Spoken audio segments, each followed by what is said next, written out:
പ്രിയപ്പെട്ടവരെ, ഞാൻ സെമിനാരിയിൽ പഠിക്കുമ്പോൾ എൻ്റെ സ്പിരിച്വൽ ഫാദറായിരുന്നത് ലത്തീൻ രൂപതയിൽപ്പെട്ട ഒരു കർമ്മലിത്ത വൈദികനായിരുന്നു. അദ്ദേഹം ഒരിക്കലും എനിക്ക് നൽകിയ ഉപദേശം ഇതാണ്: നമുക്ക് ഏറ്റവും നന്നായിട്ട് ധ്യാനിക്കാനും പ്രാർത്ഥിക്കുവാനും പറ്റിയത് നമ്മളുടെ സീറോ മലബാർ ആരാധനാക്രമത്തിലെ പ്രാർത്ഥനകളിലെ ഏതെങ്കിലും ഒരു ഭാഗമെടുത്ത് അതിൻ്റെ അർത്ഥത്തെക്കുറിച്ച് ചിന്തിക്കുന്നതാണ്. കാരണം അത് ഓരോന്നും വളരെ അർത്ഥപൂർണമാണ്. അതുപോലെ തന്നെയാണ് ബൈബിളിലെയും ഓരോ വാക്കുകളും അത് വളരെ അർത്ഥപൂർണമാണ്, ആഴമായ അർത്ഥങ്ങളുള്ളവയാണ്. ഞാനിത് പറയുവാൻ കാരണം ഇന്ന് നമ്മുടെ പരിശുദ്ധ ത്രിത്വത്തിൻ്റെ തിരുനാൾ ആഘോഷിക്കുമ്പോൾ അതുപോലെ തന്നെ നമ്മൾ വിലയിരുത്തി ധ്യാനിക്കേണ്ട, ചിന്തിക്കേണ്ട ഒന്നാണ് നമ്മളുടെ വിശ്വാസ പ്രമാണം.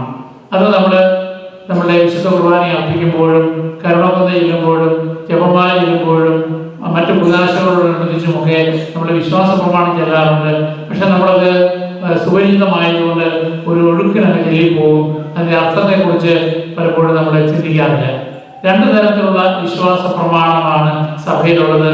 ഒന്ന് അപ്പസ്തോലന്മാരുടെ വിശ്വാസ പ്രമാണം, അത് അല്പം ഷോർട്ടാണ്, കാരണം അത് നമ്മളുടെ ജപമാലയ്ക്കും കർമ്മക്കൊന്തയ്ക്കും ഒക്കെ ഉപയോഗിക്കുന്നതാണ്. എന്നാൽ നിഗമനത്തിലേക്ക് നമ്മൾ ഉപയോഗിക്കുന്നത് നിക്കിയ സുന്നഹദോസ് പ്രഖ്യാപിച്ച വിശ്വാസ പ്രമാണമാണ്.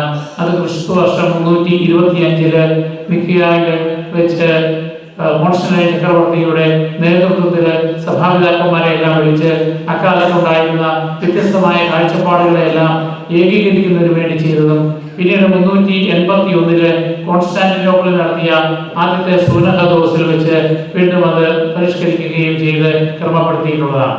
അതിൽ നമ്മൾ ഓരോ വാക്കുകൾ എടുക്കുമ്പോൾ അവിടെ നമ്മൾ ചെല്ലുന്നതായ പ്രാർത്ഥനയിലോ എന്ന് പറയുന്നുണ്ട്, I believe in one God, ഞാൻ വിശ്വസിക്കുന്നത് ഏക ദൈവത്തിലാണ്. കാരണം ധാരാളം ദൈവങ്ങളിലുള്ള ദേവതമാരിലും ദേവിമാരിലുമുള്ളതായ വിശ്വാസം ആളുകൾക്കുണ്ട്. അതുകൊണ്ടാണ് നമ്മൾ പറയുക, സർവശക്തനും പിതാവുമായ ഏക ദൈവത്തിൽ ഞങ്ങൾ വിശ്വസിക്കുന്നു. ഒരു ദൈവം മാത്രമേ ഉള്ളൂ. അബ്രഹാമിക് റിലീജിയൻ, പൂർവ്വപിതാവായ അബ്രഹാത്തിന്റെ കാലഘട്ടം മുതൽ അദ്ദേഹത്തിന്റെ പരമ്പരയിലുള്ള എല്ലാ മതങ്ങളും ഏക ദൈവത്തിലാണ് വിശ്വസിക്കുക. അപ്പോൾ തന്നെ ആ ദൈവം എങ്ങനെയുള്ളതാണ്? അവൻ സർവശക്തനാണ്. നമ്മൾ ചില ചക്രവർത്തിമാര്, രാജാക്കന്മാര്, ചില നേതാക്കന്മാരൊക്കെ ചിന്തിക്കും ഞാനാണ് സർവശക്തൻ. ചിലപ്പോൾ നമ്മൾ വിചാരിക്കും അയാൾക്ക് എല്ലാ ശക്തിയുമുണ്ട്, നമ്മുടെ എല്ലാ പ്രശ്നങ്ങൾക്കും പരിഹാരമുണ്ടാക്കാൻ സാധിക്കും. എന്നാൽ എല്ലാത്തിൻ്റെയും മേൽ ശക്തിയുള്ളത് ഈ പ്രപഞ്ചത്തെ സൃഷ്ടിച്ച് പരിപാലിക്കുന്ന ദൈവത്തിന് മാത്രമാണ്. ആ ദൈവം നമ്മളെ സംബന്ധിച്ചിടത്തോളം നമ്മുടെ പിതാവാണ്. അതുകൊണ്ടാണ് സർവശക്തനും പിതാവുമായ ഏക ദൈവത്തിൽ ഞങ്ങൾ വിശ്വസിക്കുന്നു എന്ന് പറയുക. കാരണം മാമോദിസ സ്വീകരിക്കുമ്പോഴാണ് നമുക്ക് ദൈവത്തെ പിതാവെ എന്ന് വിളിക്കുവാനുള്ള സ്വാതന്ത്ര്യം കിട്ടുന്നത്. കാരണം മക്കളുടേതായ ആ സ്വാതന്ത്ര്യവും പിതൃസഹജമായ വാത്സല്യ ദൈവത്തിൽ നിന്നും നമുക്ക് ലഭിക്കുന്നു. അത് മറ്റു മതങ്ങളിൽ പലപ്പോഴും ദൈവത്തെ ഭയത്തോടു കൂടിയാണ് കാണുക. എന്നാൽ ഇവിടെ നമ്മൾ ദൈവത്തെ കാണുന്നത് ആദരവോടുകൂടി, ബഹുമാനത്തോടെ, അനുസരണയോടെയാണ്.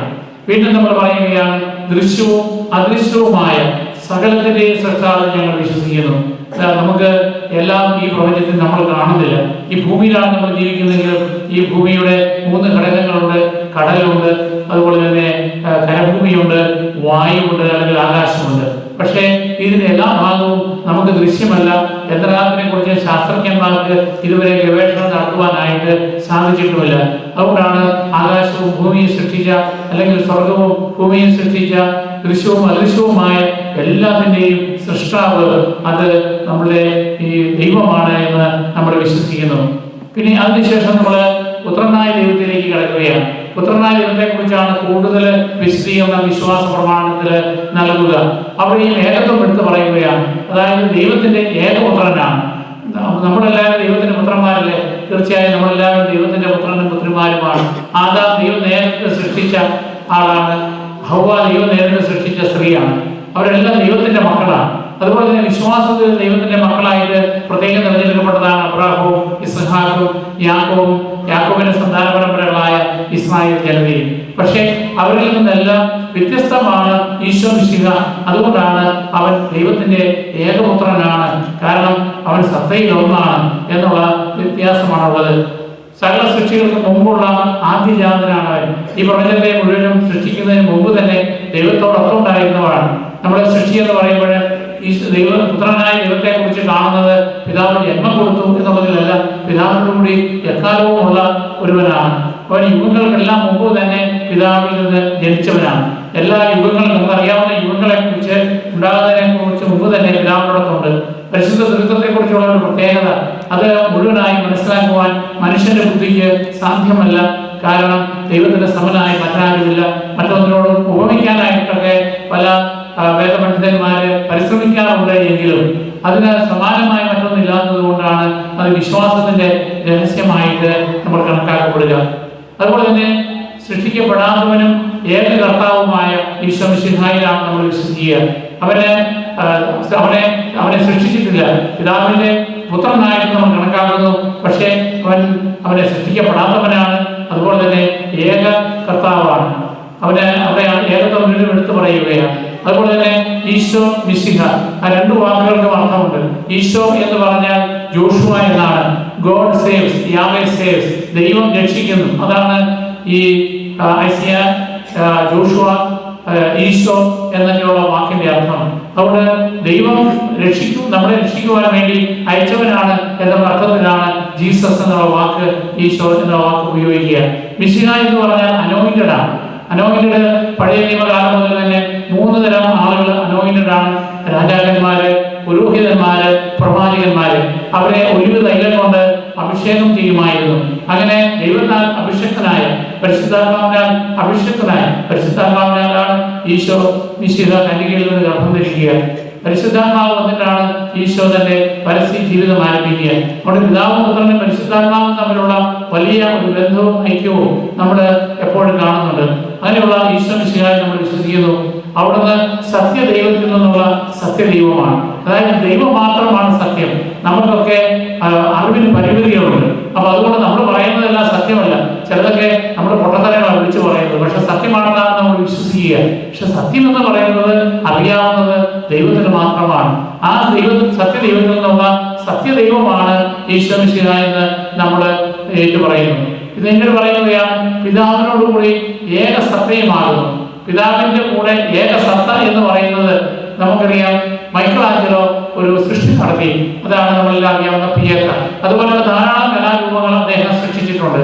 പക്ഷേ അദ്ദേഹത്തിന്റെ സ്വന്തം മകനാണ് അദ്ദേഹത്തിന്റെ സത്തയുള്ള സൃഷ്ടി. മറ്റേതൊക്കെ അദ്ദേഹത്തിന്റെ കയ്യൊപ്പുള്ള സൃഷ്ടികളാണ്. നമ്മുടെ കയ്യെഴുത്ത് ഓരോ വ്യക്തിക്കും കയ്യെഴുത്ത് വെച്ച് തന്നെ ആളുകളെ തിരിച്ചറിയാനായിട്ട് പറ്റും. നിങ്ങളെ സംബന്ധിച്ചും നിങ്ങൾ സൃഷ്ടിക്കൊടുക്കുന്ന പല രൂപങ്ങളുണ്ടാകാം, കലാരൂപങ്ങളുണ്ടാകാം. നിങ്ങളുടെ ആയിരിക്കാം പല സംവിധാനം ചെയ്യുന്ന പല കാര്യങ്ങളും. എന്നാൽ അതേ സമയത്ത് നിങ്ങളുടെ മക്കള് നിങ്ങളുടെ സത്ത ഉൾക്കൊള്ളുന്നതാണ്. കാരണം അവരുടെ DNA പരിശോധിച്ചാൽ അറിയാം ആ കൊച്ചിന്റെ അപ്പൻ ആരാണ്, അമ്മ ആരാണ്.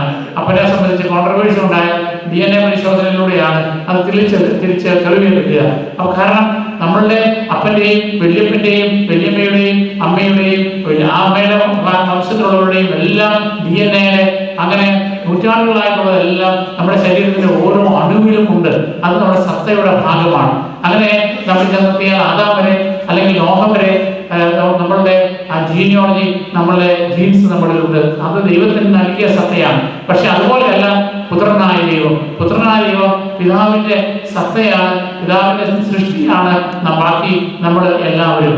അതുകൊണ്ട് അവിടുന്നാണ് പറയുക, പിതാവിനോട് ഏക സത്യമാകുന്ന ഈശോ മിശിഹായിലാണ് ഞങ്ങൾ വിശ്വസിക്കുക. അവിടുന്ന് വഴി പ്രപഞ്ചം സംവിധാനം ചെയ്യപ്പെട്ടു. അതായത് പുത്രനായ ദൈവം വഴിയാണ് ഈ പ്രപഞ്ചത്തെ സംവിധാനം ചെയ്തത്. അതുകൊണ്ടാണ് യോഹന്നാൻ സുവിശേഷം ആരംഭിക്കുന്നത് എങ്ങനെയാണ്? ആദിയിൽ വചനമുണ്ടായിരുന്നു. വചനം എന്ന് പറയുന്നത് ഈശോയാണ്. കാരണം ദൈവത്തിന്റെ വചനമായിട്ട് വന്നതാണ് ഈശോ മിശിഹ. ആദിയിൽ വചനമുണ്ടായിരുന്നു, വചനം ദൈവത്തോടു കൂടിയായിരുന്നു, വചനം ദൈവമായിരുന്നു. അവൻ വഴി എല്ലാം സൃഷ്ടിക്കപ്പെട്ടു. അപ്പൊ ആ വചനത്തിന് പകരം ഈശോ എന്ന വാക്ക് ഉപയോഗിച്ചാൽ ആദ്യം ഈശോ ഉണ്ടായിരുന്നു, ഈശോ ദൈവത്തോടു കൂടിയായിരുന്നു, ഈശോ ദൈവമായിരുന്നു, ഈശോ വഴിയാണ് എല്ലാം സൃഷ്ടിക്കപ്പെട്ടത്. ദൈവം എങ്ങനെയാണ് പ്രപഞ്ചത്തെ സൃഷ്ടിക്കുന്നത്? പ്രകാശം ഉണ്ടാകട്ടെ എന്ന് ദൈവം ആ ദൈവത്തെ ആ വചനം പറയുമ്പോൾ പ്രകാശം ഉണ്ടാകുന്നു. സൂര്യനും ചന്ദ്രനും ഉണ്ടാകട്ടെ എന്ന് പറയുകയാണ്, അപ്പോൾ അത് ഉണ്ടാകുന്നു. അവിടെ ദൈവത്തിന്റെ ആ വചനം എന്ന് പറയുന്നത് പുത്രനായ ദൈവമാണ്. രണ്ടാമത്തെ സൃഷ്ടിയുടെ വേറൊരു വിവരണം ഉൽപ്പത്തി പുസ്തകത്തിൽ പറയുന്നുണ്ട്. മണ്ണുകൊണ്ട് മനുഷ്യനെ മെനഞ്ഞുണ്ടാക്കിയിട്ട് അവിടെ നാസാകങ്ങളിലേക്ക് ഊതുന്നു. അവിടെ അത് പുത്രനായ ദൈവത്തെ പറ്റിയാണ് പറയുക. കാരണം മനുഷ്യന്റെ രൂപമെടുത്ത് ഇങ്ങനെ മരിയുന്നത് പുത്രനായ ദൈവത്തെ പറ്റിയാണ്. അവന്റെ ഊതുന്നത്, അസാരങ്ങളിലേക്ക് ഊതുന്നത് അവൻ പരിശുദ്ധാത്മാവിനെ കൊടുക്കുന്നു, അവൻ ജീവൻ കൊടുക്കുന്നു എന്നുള്ളതാണ്. കാരണം ആദ്യം ആദാമിനെ ഹവ്വായെ സൃഷ്ടിക്കുന്നത് പരിശുദ്ധാത്മാവിനാൽ നിറഞ്ഞവരായിട്ടാണ്, പ്രസാദപര അവസ്ഥയിലായിട്ടാണ്. അതുകൊണ്ട് ഈശോ വഴിയാണ് ഈ പ്രപഞ്ചം മുഴുവനും സൃഷ്ടിക്കപ്പെട്ടത്. എല്ലാം മനുഷ്യരായ നമുക്ക് വേണ്ടിയും നമ്മുടെ രക്ഷയ്ക്ക് വേണ്ടിയും അവൻ സ്വർഗത്തിൽ നിന്ന് ഇറങ്ങി വന്നു. മനുഷ്യരായ നമുക്ക് വേണ്ടിയാണ് ഈശോ വന്നത്. അല്ലെങ്കിൽ ദൈവത്തിന് മനുഷ്യൻ ഈ ഭൂമിയിലേക്ക് വരേണ്ട കാര്യമില്ല മനുഷ്യ രൂപം എടുത്തുകൊണ്ട്. എന്നാൽ നമ്മുടെ രക്ഷയ്ക്ക് വേണ്ടിയാണ് ഈശോ വന്നത്. നമ്മളൊക്കെ വന്നത് നമുക്കൊന്നും അറിയാതെ നമ്മൾ അമ്മയുടെ രൂപത്തിൽ ജനിച്ചു. നമ്മൾ പിന്നീട് വളർന്നു വന്നപ്പം പറഞ്ഞു, ഇതാണ് നിന്റെ അപ്പൻ, ഇതാണ് നിന്റെ അമ്മ, നിനക്ക് പഠിക്കണം, നീ ഏതെങ്കിലും ജോലി എടുക്കണം. ഇങ്ങനെ നമ്മുടെ ജീവിതത്തിലെ ഒരു ഗോൾ ഉണ്ടായെന്ന് നമ്മളറിയാതെ പിന്നെ കുറേശ്ശെ ഡെവലപ്പ് ചെയ്തതാണ്. എന്നാൽ ഈശോ വരുന്നതിന്റെ ഗോൾ എന്താണെന്ന് ഗബ്രിയേൽമാരൊക്കെ തന്നെ മറിയത്തോട് പറയുന്നുണ്ട്. അവൻ എന്തൊക്കെ ചെയ്യാൻ പോകുന്നു, എന്തിനു വേണ്ടിയാണ് അവൻ ജനിക്കുന്നത് എന്ന്. അതുകൊണ്ട് അവന് നമ്മുടെ രക്ഷയ്ക്ക് വേണ്ടി, നമുക്ക് വേണ്ടി അവിടെ നിന്ന് സ്വർഗത്തിൽ നിന്നും ഇറങ്ങി വന്നവനാണ്. ഈശോ പറഞ്ഞു, ഞാൻ സ്വർഗത്തിൽ നിന്നും ഇറങ്ങി വന്ന അപ്പമാകുന്നു, എന്നെ ഭക്ഷിക്കണം. അപ്പൊ എന്നെ ഭക്ഷിക്കുകയും എന്നെ പാനം ചെയ്യുകയും ചെയ്തല്ലാതെ നിങ്ങൾ സ്വർഗത്തിൽ പ്രവേശിക്കുകയില്ല. നിങ്ങളുടെ പൂർവികന്മാർ മരുഭൂമിയിൽ വെച്ച് മന്ന ഭക്ഷിച്ചു, അത് സ്വർഗത്തിൽ നിന്നും ദൈവം അയച്ചു തന്ന ഭൗതികമായ ഭക്ഷണമായിരുന്നുവെങ്കിൽ ഇപ്പോൾ ഞാൻ തരുന്നത്, ഞാൻ തന്നെ സ്വർഗത്തിൽ നിന്നും ഇറങ്ങി വന്ന് നിങ്ങൾക്ക് വേണ്ടി തരുന്ന ജീവന്റെ അപ്പമാണ്. അങ്ങനെ പറയുകയാണ്, അവൻ പരിശുദ്ധാത്മാവിനാൽ കന്യകയിൽ നിന്ന് ഗർഭം ധരിച്ചു. കാരണം അവൻ പൂർണ്ണമായിട്ട് മനുഷ്യനാണ് എങ്കിലും മാതാപിതാക്കന്മാരുടെ ബന്ധത്തിലൂടെയല്ല, മറിച്ച് പരിശുദ്ധാത്മാവിന്റെ ഇടപെടൽ മൂലമാണ് കന്യകയിൽ നിന്ന് അത്ഭുതകരമായിട്ട് ഈ ശിശു ജനിക്കുക. കന്യക ഗർഭം ധരിച്ചൊരു പുത്രനെ പ്രസവിക്കും എന്ന് പ്രവാചകന്മാർ വഴി പറയപ്പെട്ടതും അതുവഴി പൂർത്തിയാവുകയാണ്. അവനതിന്റെ ശരീരം സ്വീകരിച്ച് മനുഷ്യനായി. അങ്ങനെ മനുഷ്യന്റെ ശരീരം കന്യകയായ മറിയത്തിൽ നിന്ന് സ്വീകരിച്ചുകൊണ്ട് അവൻ മനുഷ്യനായി പിറന്നു. അവൻ പന്തിയോസ് പീലാത്തോസിന്റെ കാലത്ത് പീഡകൾ സഹിക്കുകയും, അതായത് പന്തിയോസ് പീലാത്തോസ് എന്ന് പറയുന്ന പ്രാദേശിക ഭരണാധികാരിയുടെ കാലത്തെന്ന് പറയാൻ കാരണം പഴയ കാലത്ത് ചരിത്രം എഴുതുന്നത് ഇനിയാൾ രാജാവായിരുന്നപ്പോൾ, അല്ലെങ്കിൽ അഗസ്റ്റസ് സീസർ ചക്രവർത്തി ആയിരുന്ന കാലത്ത്, അന്നാസ് കയ്യപ്പാസ് പ്രധാന പുരോഹിതനായിരുന്ന കാലത്ത് എന്ന് പറയുന്നത് ഏത് കാലഘട്ടത്തെയാണ് സൂചിപ്പിക്കുക? ചരിത്രത്തെ സൂചിപ്പിക്കുകയാണ്. അപ്പൊ അതുകൊണ്ട് ഇവൻ ചരിത്ര പുരുഷനാണ്, ഇതൊരു മിത്തല്ല. മറിച്ച് പന്തിയോസ് പീലാത്തോസ് ഭരണാധികാരിയായിരിക്കുന്ന കാലത്ത് അവന്റെ അന്യായമായ ഇടപെടൽ നിയമ വിധി മൂലം അവന് പീഡകൾ സഹിച്ചു. അവൻ സ്ഥിരമായി തറയ്ക്കപ്പെട്ടു. അവൻ മരിച്ച് അവൻ സംസ്കരിക്കപ്പെട്ടു. അങ്ങനെ മരിച്ച ശേഷമാണ് എഴുതപ്പെട്ടിരിക്കുന്നത് പോലെ, പ്രവാചകന്മാർ വഴി വിശുദ്ധ ഗ്രന്ഥങ്ങളിൽ രേഖപ്പെടുത്തിയിരിക്കുന്നത് പോലെ തന്നെ അവൻ 3-ാം ദിവസം ഉയർത്തെഴുന്നേറ്റു. ഇതെല്ലാം നമ്മൾ വിശ്വാസ പ്രമാണമായിട്ട് ഏറ്റുപറയുകയാണ്. വീണ്ടും പറയുകയാണ്, അതിനുശേഷമോ അവൻ സ്വർഗത്തിലേക്ക് എഴുന്നള്ളി. സ്വർഗാരോഹണത്തെ നമ്മൾ വീണ്ടും ഏറ്റുപറയുകയാണ്. അതിനുശേഷം പറയുന്നു, പിതാവിന്റെ വലതുഭാഗത്ത് അവൻ ഇരിക്കുന്നു. അതായത് ഒരു രാജാവിന്റെ അല്ലെങ്കിൽ ഏറ്റവും വലിയ ഭരണാധികാരിയുടെ, ചക്രവർത്തിയുടെ വലതുഭാഗത്ത് ഇരിക്കുവാനുള്ള അവകാശം സെക്കൻഡ് ഇൻ കമാൻഡാണ്. അതുകൊണ്ടാണ് ഈജിപ്തിൽ വെച്ച് ഫറവോ രാജാവ് ജോസഫിന് അധികാരം കൊടുത്തു കഴിഞ്ഞപ്പോൾ ജോസഫ് ഈ ഫറവോ രാജാവിന്റെ വലതുഭാഗത്താണ് ഇരിക്കുക. സോളമൻ രാജാവിന്റെ അമ്മ ഒരിക്കല് സോളമൻ രാജാവിന്റെ അമ്മ ബത്ശീബ ഒരു പ്രാവശ്യം രാജകൊട്ടാരത്തിലേക്ക് കയറി വന്നു. അപ്പോൾ രാജസദസ്സിലേക്ക് സാധാരണ വരാനില്ല. അങ്ങനെ ഏറ്റുവന്നപ്പോൾ അവൻ എഴുന്നേറ്റ് അവൻ അമ്മയെ വണങ്ങി. അതിനുശേഷം തനിക്ക് തന്റെ സിംഹാസനത്തിന്റെ സമാനമായ ഒരു സിംഹാസനം കൊണ്ടുവരാൻ പറഞ്ഞു. അതിനുശേഷം തന്റെ വലതുഭാഗത്ത് ആ സിംഹാസനം ഇട്ട് അമ്മയെ ഇരുത്തിയ ശേഷമാണ് അവൻ ഇരിക്കുക.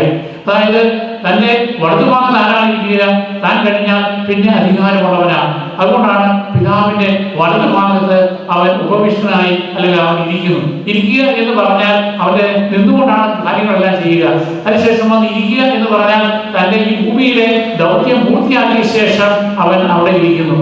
അതുകൊണ്ടാണ് നമ്മൾ എസ്തഫാനോസിന്റെ കാണുന്നത്, അവൻ എഴുന്നേറ്റ് നിന്ന് തന്നെ സ്വാഗതം ചെയ്യുന്നതായി എസ്തഫാനോസിന് ദർശനം ഉണ്ടാകുന്നുണ്ട്. കാരണം അവിടെ എഴുന്നേറ്റ് നിന്നാണ് അവനെ ക്ഷണിക്കുക. അപ്പൊ അതുവരെ ഈശോ ഇരിക്കുകയാണ്. അപ്പൊ അങ്ങനെ കർത്താവിന്റെ പിതാവായ ദൈവത്തിന്റെ വലതുഭാഗത്ത് ഇരിക്കുന്നു. അതുകൊണ്ട് അവന്റെ ദൗത്യം തീർന്നില്ല. മരിച്ചവരെയും ജീവിക്കുന്നവരെയും വിധിക്കുവാൻ അവൻ വീണ്ടും വരുവാനിരിക്കുന്നു. അതായത് കർത്താവിന്റെ രണ്ടാമത്തെ ആഗമനമുണ്ട്. അതിനു മുൻപ് എല്ലാവരും മരിക്കുകയില്ല, അന്ന് ജീവിച്ചിരിക്കുന്ന ആളുകൾ ഉണ്ടാകും. ഇപ്പോൾ തന്നെ മരിച്ച് അടക്കപ്പെട്ട ആളുകൾ ഉണ്ടാകും. അവരെ ഉയർപ്പിക്കുകയും ജീവിച്ചിരിക്കുന്നവരെയും വിധിക്കുവാൻ വേണ്ടിയിട്ടാണ് അവൻ വരിക. ആ വിധി തിരഞ്ഞെടുക്കുന്നത് നമ്മളുടെ പ്രവർത്തനത്തെ അടിസ്ഥാനപ്പെടുത്തിയാണ്. അതായത് ദൈവം വെറുതെ ഒരുത്തനെ നീ സ്വർഗത്തോട്ട് പോകും, നീ നരകത്തോട്ട് പോകും എന്നുള്ളതല്ല, മറിച്ച് നമ്മൾ എങ്ങനെ ജീവിക്കുന്നു അതുകൊണ്ട് നമ്മൾ തന്നെയാണ് നമ്മളുടെ വിധിക്ക് നിർണായക ഘടകമാകുന്നത്. നമ്മൾ ദൈവത്തോടു കൂടിയാണെങ്കിൽ, നമ്മൾ ദൈവത്തിന്റെ കൽപ്പനകൾ പാലിക്കുന്നവരാണെങ്കിൽ നമ്മളുടെ വിധിക്ക് നമ്മൾ തന്നെ കാരണക്കാരായി കഴിഞ്ഞു. നമ്മൾ ദൈവത്തെ ധിക്കരിച്ചാണ് ജീവിക്കുന്നതെങ്കിൽ, ദൈവത്തെ അവഗണിച്ചു പോവുകയാണെങ്കിൽ നമ്മൾ തിരസ്കരിക്കപ്പെടും. അങ്ങനെ നമ്മളെ വിധിക്കുക എന്ന് പറയുന്നത്, ജഡ്ജ് ചെയ്യുക എന്ന് പറയുന്നത് ബൈബിളിലെ അർത്ഥത്തിൽ വെറുതെ ഒരാൾ കുറ്റക്കാരനാണോ അല്ലയോ എന്ന് വിധിക്കുക എന്നുള്ളതല്ല, മറിച്ച് അവനെ ഭരിക്കുവാൻ വരുന്നവനാണ്. ജഡ്ജസ് എന്ന് പറയുന്നത് രാജാക്കന്മാരുണ്ടാകുന്നതിന് മുമ്പ് കാനാൻ ദേശത്ത് ജഡ്ജസ് ഉണ്ടായിരുന്നു. ആ ജഡ്ജസ് എന്ന് പറയുന്നത് നീതി നിർവഹണം നടത്തിക്കൊണ്ട് ജനങ്ങളെ ശരിയായ രീതിയിൽ നയിക്കുന്ന ആളുകളാണ്. അവിടെ എക്കാലവും ഈ ജനതയെ നയിക്കുവാനായിട്ട് ദാവീദ് രാജാവിനോട് ദൈവം വാഗ്ദാനം ചെയ്തതനുസരിച്ച് നിന്റെ ഒരു പുത്രൻ എക്കാലവും രാജ്യം ഭരിക്കും.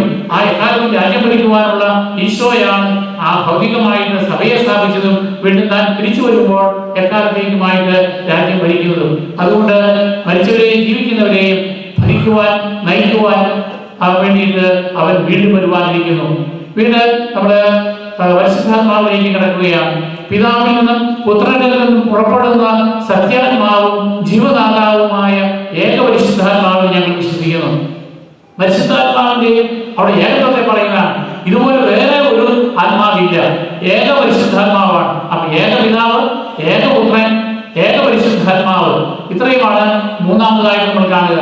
അങ്ങനെ ആ ഏക പരിശുദ്ധാത്മാവ് സത്യത്തിന്റെ ആത്മാവാണ്. അതായത് നമ്മളെ സത്യത്തിലേക്ക് നയിക്കുന്നവരാണ്. സത്യമാരാണ് യേശു ക്രിസ്തു, സത്യമാരാണ് പിതാവായ ദൈവം. അപ്പൊ അതുകൊണ്ട് ആ സത്യത്തിന്റെ ആത്മാവ്, അതുകൊണ്ട് തന്നെ നമുക്ക് ജീവൻ നൽകുന്ന ആ ജീവൻ, ആദാമിലേക്ക് വിശ്വസിച്ചതായ ആ ജീവൻ, അതുപോലെ തന്നെ നമുക്ക് ഈശോ കൊണ്ടുവന്ന ആത്മീയമായ നിത്യജീവൻ നൽകുന്ന ആളാണ് പരിശുദ്ധാത്മാവ്. ആ പരിശുദ്ധാത്മാവില് ഞങ്ങൾ വിശ്വസിക്കുന്നു. ഇനി ഏകവും പരിശുദ്ധാത്മാവ് വീണ്ടും സഭയെ കുറിച്ച് പറയുകയാണ്. ഏകവും പരിശുദ്ധവും സ്വൈനികവും സാർവത്രികവുമായ സഭയിലും ഞങ്ങൾ വിശ്വസിക്കുന്നു. അവിടെയും ഏകത്വം കൊണ്ടുവരികയാണ്. ഏകപിതാവ്, ഏകപുത്രൻ, ഏക പരിശുദ്ധാത്മാവ്, ഏക സഭ. അപ്പൊ അതുകൊണ്ട് എല്ലാവരും ഈശോയിലാണ് വിശ്വസിക്കുന്നത്. അവിടെ പെന്തക്കോസ്തൽ സഭയായാലും കുഴപ്പമില്ല, ബർത്തമാ സഭയായാലും കുഴപ്പമില്ല, യാക്കോബായ സഭയായാലും കുഴപ്പമില്ല എന്നല്ല നമ്മൾ വിശ്വസിക്കുക. നമ്മൾ ഏകസത്യ സഭ എന്ന് പറയുന്നത് പത്രോസാകുന്ന പാറമേൽ 12 അപ്പോസ്തലന്മാരുണ്ടായിരുന്നു. അതിന്റെ തലവനായിട്ട് തിരഞ്ഞെടുക്കപ്പെട്ടതായ പത്രോസേനെയും പാറയാകുന്നു. സ്വർഗത്തിന്റെയും നരകത്തിന്റെയും താക്കോൽ ഞാൻ നിന്നെ ഏൽപ്പിക്കുകയാണ്.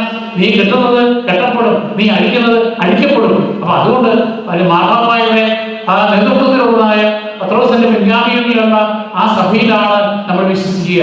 അത് പരിശുദ്ധമാണ്, അത് സൈനികമാണ്. അതായത് സ്ത്രീകന്മാരുടെ കൈവെപ്പോഴിയായിട്ട് തലമുറ കൈമാറിയാണ് ഓരോ മെത്രാന്മാരും ഓരോ വൃദ്ധന്മാരും പൗരോഹിത്യം സ്വീകരിച്ചിരിക്കുന്നത്. അതുകൊണ്ടാണ് സൈനിക സഭ എന്ന് പറയുന്നത്. അല്ലാതെ ഏതെങ്കിലും ഒരാൾ തിയോളജിയൊക്കെ കുറച്ച് പഠിച്ച് കുറച്ച് കരിസ്മാറ്റിക് ഒക്കെ ആയി പിന്നേച്ച് സ്വന്തമായിട്ട് സഭ സ്ഥാപിക്കും. ഇപ്പൊ നമുക്ക് ഇവിടെ രജിസ്റ്റർ ചെയ്യാം, നമുക്ക് റിലീജിയനായിട്ട് ഒരു ക്രിസ്ത്യൻ കമ്മ്യൂണിറ്റി ആയിട്ട് രജിസ്റ്റർ ചെയ്ത് അങ്ങനെയുള്ള സഭകൾ ആയിരക്കണക്കിന് ഇവിടെയുണ്ട്. അപ്പൊ അങ്ങനെയുള്ള സഭകളല്ല. പലപ്പോഴും നമ്മുടെ കുഞ്ഞുങ്ങൾ കോളേജിലൊക്കെ ചെന്ന് കഴിയുമ്പോൾ തെറ്റിദ്ധരിച്ചു പോകുന്നത് എങ്ങനെയാണ്? അവരുടെ പ്രാർത്ഥനയ്ക്ക് നല്ല പാട്ടും നല്ല മേളവും നല്ല ആഘോഷവും ഒക്കെ ഉണ്ട്, അത് രസമാണ്. അപ്പൊ അതുകൊണ്ട് അതിന് പോകാം. അല്ലെ ഞങ്ങളുടെ ഒരു പ്രതിസന്ധി ഘട്ടം ഉണ്ടായപ്പോൾ ഞങ്ങളെ കൊണ്ട് സഹായിക്കാനുണ്ടായ ഈ സഭക്കാരാണ്, അതുകൊണ്ട് ഈ സഭയുടെ പുറകെ കൂടാം, ഇങ്ങനെയൊക്കെ ആളുകൾ പോകാറുണ്ട്. അതുകൊണ്ടാണ് അത് സൈനിക സഭയായിരിക്കണം. മറ്റൊന്ന്, ഇത് സാർവത്രികമാണ്, ലോകം മുഴുവനും വ്യാപിച്ചിരിക്കുന്ന സഭയാണ്. ഈ സഭയിലാണ് ഞങ്ങൾ വിശ്വസിക്കുന്നത്. വീണ്ടും പറയുന്നു, പാപമോചനത്തിനുള്ള ഏക മാമോദീസ. അതായത് അവിടെ ഏകത്വം കൊണ്ടുവരികയാണ്. ഒരേ ഒരു മാമോദീസയ്ക്ക് മാത്രമേ നമുക്ക് പാപമോചനം നൽകാൻ സാധിക്കുകയുള്ളൂ. കാരണം ഈശോ പറഞ്ഞു, നിങ്ങൾ ലോകമെങ്ങും പോയി സുവിശേഷം അറിയിക്കണം. പിതാവിന്റെയും പുത്രന്റെയും പരിശുദ്ധാത്മാവിന്റെയും നാമത്തിൽ നിങ്ങൾ അവരെ സ്ഥാനപ്പെടുത്തണം. അവിടെ പരിശുദ്ധ ത്രിത്വത്തിന്റെ നാമത്തിലായിരിക്കണം. അതുകൊണ്ടാണ് മാമോദീസ സർട്ടിഫിക്കറ്റുകൾ പ്രത്യേകിച്ച് ലത്തീൻ സഭയിൽ നിന്ന് വരുന്നത്. This child was baptized in the name of the father and of the son and of the holy spirit എന്ന സർട്ടിഫിക്കറ്റ് ലത്തീൻ സഭകളിലെ പള്ളിയിൽ നിന്നുള്ള സർട്ടിഫിക്കറ്റുകൾ എഴുതാറുണ്ട്. കാരണം അത് അഡ്മിനിസ്ട്രേറ്റീവ് ഫോർമുലായി ആയിരിക്കണം മാമോദീസ സ്വീകരിക്കുക. ആ മാമോദീസ സ്വീകരിച്ചാൽ മാത്രമേ ഉള്ളൂ നമ്മുടെ ജന്മഭാവം നീക്കിക്കളയാൻ പറ്റത്തുള്ളൂ. അതുകൊണ്ടാണ് സഭ പറയുന്നത്, ഒരു കുഞ്ഞ് ജനിച്ചാൽ വിത്തിൻ വീക്സ് മാമോദീസ മുക്കണം. അല്ലാതെ കാരണവന്മാര് ബർത്ത്ഡേ പാർട്ടി നടത്താനുള്ള ആഘോഷത്തിന് വേണ്ടി, നാട്ടിൽ നിന്നുള്ള ആളുകൾ വരാനുള്ള സൗകര്യത്തിന് വേണ്ടി, അല്ലെ നാട്ടിൽ കൊണ്ടുപോയി വെളിപ്പണി വേണ്ടിയിട്ടൊക്കെ മാമോദിസ കിട്ടിക്കൊണ്ടു പോകാൻ പാടില്ല എന്ന് പറയുന്നത്. കാരണം ഈ കുഞ്ഞിന് പാപമോചനം, ജന്മപാപത്തിൽ നിന്നുള്ള മോചനം ആ കുഞ്ഞ് ജനിച്ചാൽ എത്രയും നേരം കൊടുക്കുവാനുള്ള ഉത്തരവാദിത്തം മാതാപിതാക്കന്മാർക്കുണ്ട്. അതുകൊണ്ടാണ് പാപമോചനത്തിനുള്ള ഏക മാർഗമായ ഈ മാമോദിസ കൊടുക്കണം. പിന്നെ നമ്മൾ പറയുകയാണ് ശരീരത്തിന്റെ ഉയർപ്പിലും നിത്യമായ ആയുസ്സിലും ഞങ്ങൾ ഏറ്റു പറയുകയാണ്. അതായത് ശരീരം ഞാൻ മരിച്ചാലും ഞാൻ ഉയർത്തെഴുന്നേൽക്കുമെന്നുള്ള വിശ്വാസം, അതുപോലെ തന്നെ നിത്യമായ ഒരു ജീവനുണ്ട് എന്നുള്ള വിശ്വാസം, അത് നമ്മുടെ പ്രവർത്തിക്ക് അനുസൃതമാണ്. എപ്രകാരമാണ് നമ്മുടെ വിശ്വാസ പ്രമാണം ചെയ്യുക?